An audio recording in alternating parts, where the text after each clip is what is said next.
BJP రాష్ట్ర నాయకులు కంది శ్రీనివాసరెడ్డి చేపడుతున్న బస్తీ పాటకు అనూహ్య స్పందన కనిపిస్తుంది. ఆదిలాబాద్ పట్టణంలోని 15వ వార్డు భగత్ సింగ్ నగర్లో గడప గడపకు వెళ్లి ప్రజల సమస్యలను అడిగి తెలుసుకుంటున్నారు.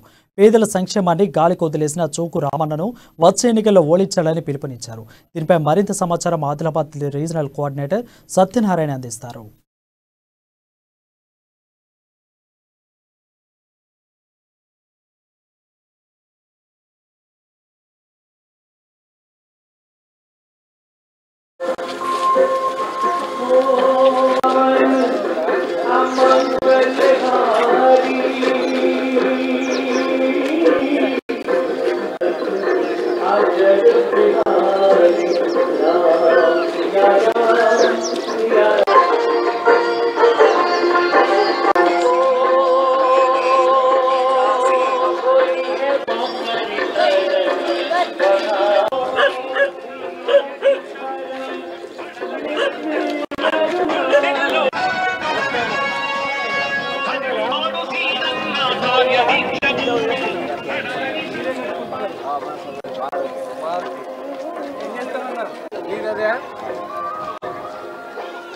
గవర్నమెంట్ నుంచి ఇల్లు ఇవ్వకుండా జాగా కొనుక్కున్నా ఇల్లు కూడా కట్టించలేదండి. రోడ్డు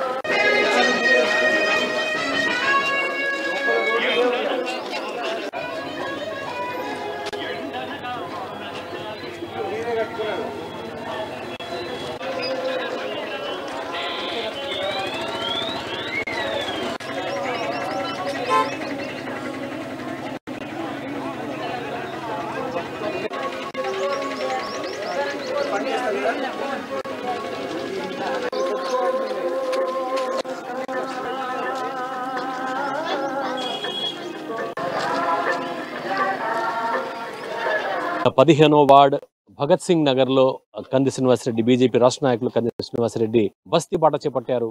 స్వయంగా గడప గడప తిరుగుతూ ఆ ప్రజలు పడుతున్నటువంటి కష్టాలను కళ్ళారా చూశారు.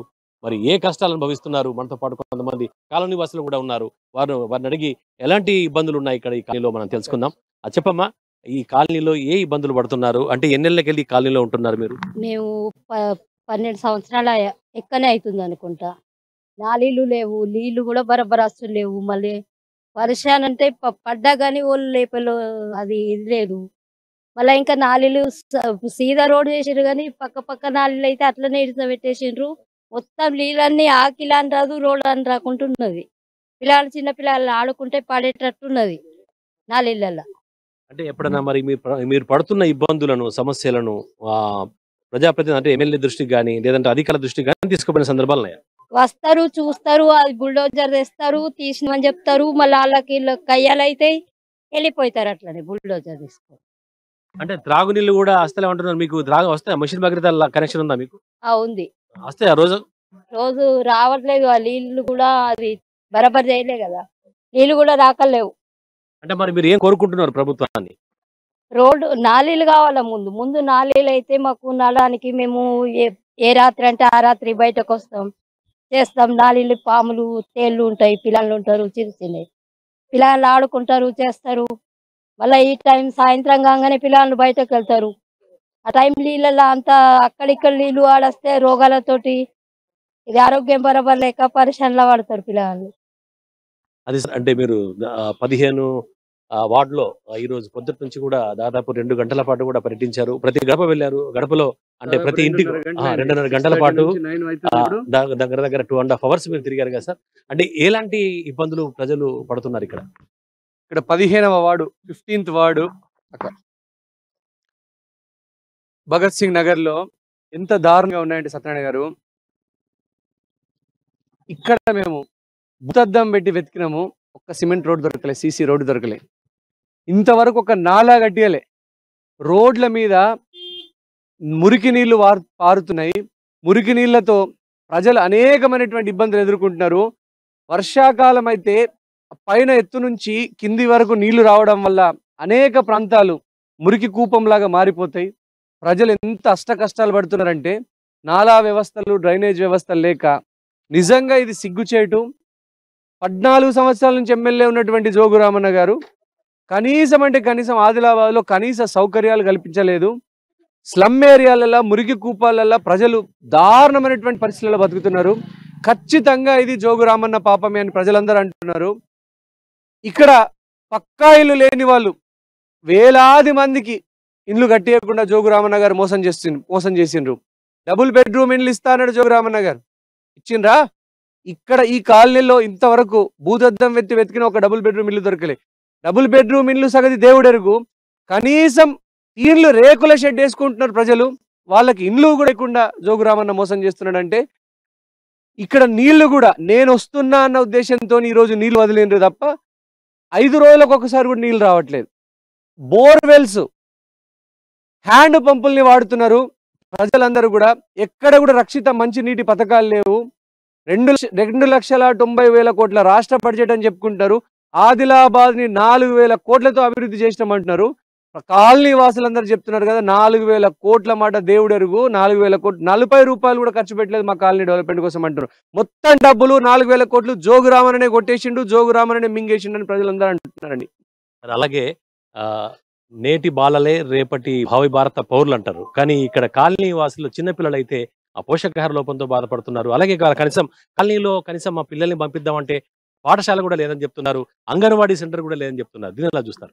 ఇక 2 కిలోమీటర్ల సరౌండింగ్స్ లో అంగన్వాడీ సెంటర్లు లేవు. 2 కిలోమీటర్ల సరౌండింగ్స్ లో ప్రభుత్వ స్కూల్ లేదు.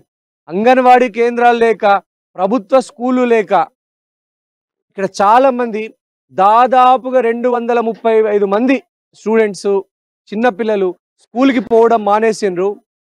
వాళ్ళని వెంటనే నేను స్థానిక ఎమ్మెల్యే జోగు రామన్న గారికి, డిఓ గారికి, డిస్ట్రిక్ట్ ఎడ్యుకేషన్ ఆఫీసర్కి, మిగతా అధికారులందరికీ చెప్తున్నా, వెంటనే ఇక్కడ ఒక ప్రభుత్వ స్కూల్ పెట్టండి. దాదాపు 250 మంది స్టూడెంట్స్, నిరుపేదలైనటువంటి పిల్లలు 4 కిలోమీటర్ల సరౌండింగ్ లో ఇక్కడ స్కూల్ లేకపోవడం వల్ల వెళ్ళట్లేదు. అంగన్వాడీ కేంద్రాలు 2 కిలోమీటర్ల సరౌండింగ్ లో లేవు. సో వెంటనే నేను డిమాండ్ చేస్తున్నా ఈ రాష్ట్ర ప్రభుత్వాన్ని, స్థానిక ఎమ్మెల్యే జోగు రామన్నని వెంటనే ఇక్కడ ప్రభుత్వ స్కూల్ తెరిపియాలని. ఆదిలాబాద్ అత్యంత వెనకబడ్డదే కాదు, ఈ కాలంలో కూడా పిల్లలు చదువుకు దూరం అవుతున్నారంటే కనుక నేను ఆశ్చర్యపడుతున్నాను. నిజంగా నాకు చాలా బాధగా ఉంది. నేను ఆశ్చర్యపోతున్నాను. నేను జోగు రామన్న గారు ఆదిలాబాద్ని ప్రజల ఉసురు తలుగుతుంది మీకు, ఆదిలాబాద్ ప్రజల లత్త తలుగుతుంది మీకు, ఆదిలాబాద్ ప్రజల పాపం తలుగుతుంది మీకు.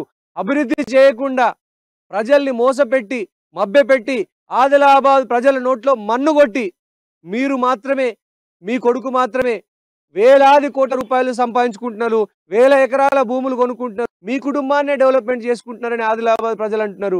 తక్షణం కదలిరండి భగత్ సింగ్ నగర్ కు, ఇందిరమ్మ కాలనీకి, బాలాజీ నగర్ కి, ఇలాంటి అనేక కేఆర్కే కాలనీకి వెంటనే ప్రజలందరికీ ఇల్లు కట్టియండి. వెంటనే పింఛన్లు లేని వాళ్ళందరికీ పింఛన్లు ఇవ్వండి. 1000 మంది ఇట్లలో కనీసం మీరు 350 మంది కూడా పింఛన్ ఇవ్వట్లేదు. పింఛన్లు ఇవ్వండి. రేషన్ కార్డు లేని వాళ్ళకి రేషన్ కార్డులు ఇవ్వండి. 4 సంవత్సరాల నుంచి స్కాలర్షిప్లు ఇవ్వకుండా ప్రజల్ని మభ్య పెడుతున్నారు. 4 సంవత్సరాల నుంచి నిరుద్యోగ వృత్తి ఇస్తున్నారు. ఉద్యోగం లేని వాళ్లకు మీరు మభ్య పెడుతున్నారు. జోగు రామన్న గారు, మళ్ళీ ప్రజలు బండ కేసు కొట్టడానికి సిద్ధంగా ఉన్నారు. బస్తీలలో మినిమం సౌకర్యాలు లేవు. ఎటువంటి సౌకర్యాలు కల్పించకుండా 14 సంవత్సరాల నుంచి ఎమ్మెల్యేగా ఉన్నాడు. కనీసం ఇంగిత జ్ఞానం కూడా లేదు ఆయనకి. అదే కాలనీవాసులు అంటున్నారు, అంటే కనీసం త్రాగునీరన్నా మాకు సరిగ్గా రావట్లేదు. అది కూడా మిషన్ భగీరథ నీళ్లు 3 రోజులకోసారి 4 రోజులకోసారి వస్తున్నాయి అంటున్నారు. అవి కూడా ఆ మురిగి కాలువల నుంచి పారి, అంటే దుర్గంధభరితమైన నీళ్లు వస్తున్నాయి అంటున్నారు. మంచినీటి సౌకర్యం లేకపోవడము, 4 రోజులకు ఒకసారి 5 రోజులకు ఒకసారి కూడా నీళ్లు రావట్లేదు. ఎంత దారుణమైనటువంటి పరిస్థితి అంటే ఇది ఖచ్చితంగా జోగు రామన్న వైఫల్యమే. ఖచ్చితంగా జోగు రామన్న ఎటువంటి యాక్షన్ తీసుకోకుండా, చర్యలు తీసుకోకుండా ఆయన పదవిని ఎంజాయ్ చేసుడుకు పడ్డాడు. 4 సార్లు ఎమ్మెల్యే అయింది, 1000 కోట్ల రూపాయలు సంపాదించుకున్నాడు. ఇక పదవి మీదనే పడ్డాడు తప్ప ప్రజలకు ఏమి చేయకుండా ఇంట్లో నుంచి కదులుతలేడు జోగు రామన్న. బస్తీలకు వచ్చి చూస్తే తెలుస్తుంది జోగు రామన్న ఆదిలాబాద్ ప్రజలు ఎన్ని ఇబ్బందులు పడుతున్నారో, ఎంత ఇబ్బందులు పడి ఆదిలాబాద్ ప్రజలు జీవిస్తున్నారో తెలుస్తుంది. మంచినీటి సౌకర్యం లేక ప్రజలందరూ ఉన్న మంచినీటి సౌకర్యాలలో కూడా మురుగునీరు వస్తున్నది నల్లా అని ప్రజలందరూ కంప్లైంట్ చేస్తున్నారు. వెంటనే ఇక్కడ భగత్ సింగ్ నగర్లో హ్యాండ్ పంపులకి ఎన్నైతే హ్యాండ్ పంపులు వాటికి తక్షణం బోర్లు బిగించాలా, మంచినీటి ట్యాంకులు కట్టియాలా. మంచినీటి ట్యాంకులు కట్టించి ఆ ట్యాంకులకు 4-10 చుట్టూ నల్లాలు పెట్టేస్తే కనుక ప్రజలందరూ ఆ నీటిని వాడుకోవడానికి ఆస్కారం ఉంటుంది. ప్రజలంతా కూడా వాళ్ళ సమస్యల కోసం ఉద్యమించేందుకు సిద్ధంగా ఉన్నారు. ఒకవేళ గనక ప్రజా సమస్యల పోరాటానికి వాళ్ళ గనక ముందు గదిలితే వాళ్ళకి మీ మద్దతు ఎలా ఉండబోతోంది? ఖచ్చితంగా ప్రజా ఉద్యమాలు నిర్వహిస్తాం. కంది శ్రీనివాస్ రెడ్డి ఒక వ్యక్తి కాదు, ప్రజలందరికీ ఒక శక్తి అని ప్రజలందరూ అంటుంటే నాకు చాలా సంతోషంగా ఉంది. నా గుండెలో ప్రాణం ఉన్నంత వరకు, ఊపిరినంత వరకు ప్రజల కోసమే పోరాడుతా, ప్రజల్లోనే ఉంటా, ప్రజలతోనే నా మమేకమవుతాం. ప్రజలతోనే కలిసి అనేకటువంటి ప్రజా ఉద్యమాలని నిర్మించి ఆదిలాబాద్ ప్రజలందరినీ కూడా ఒక్కతాటికి తీసుకురావడానికి మా పార్టీ తరపున వ్యక్తిగతంగా నేను ఖచ్చితంగా కష్టపడతా. ఆదిలాబాద్ ప్రజలందరికీ కూడా కనీసమైనటువంటి సౌకర్యాలు, పక్కా ఇల్లు కట్టించే బాధ్యత నేను తీసుకుంటా. ఇక్కడ నాలాలు కట్టించే బాధ్యత, రోడ్లు కట్టించే బాధ్యత నేను తీసుకుంటా. వచ్చేది మా ప్రభుత్వమే, మా ముఖ్యమంత్రి వస్తాడు. ఆదిలాబాద్ ప్రజలకి తప్పకుండా మేలు జరుగుతుంది. నేను దగ్గరుండి ఇక్కడ నాలాలు కట్టిస్తా, రోడ్లు కట్టిస్తా, ఇల్లు కట్టిస్తా. పింఛన్లు లేని వాళ్ళకు కూడా పింఛన్లు తీసుకొస్తా. అనేక మంది ఒంటరి మహిళలకి, అనేక మంది భర్త చనిపోయినటువంటి ఒంటరి మహిళలకి, వితంతువులకి, వికలాంగులకి పింఛన్లు వస్తలేవు. ఇదే నా పాలన. ఈ పాలన నుంచి విముక్తి చేయాలని, జోగు రామన్న పరిపాలన నుంచి ప్రజల్ని స్వతంత్రుల్ని చేయాలని, ఆదిలాబాద్ నుంచి జోగు రామన్నని తరిమి కొట్టడానికి ఆదిలాబాద్ ప్రజలు సిద్ధంగా ఉన్నారండి.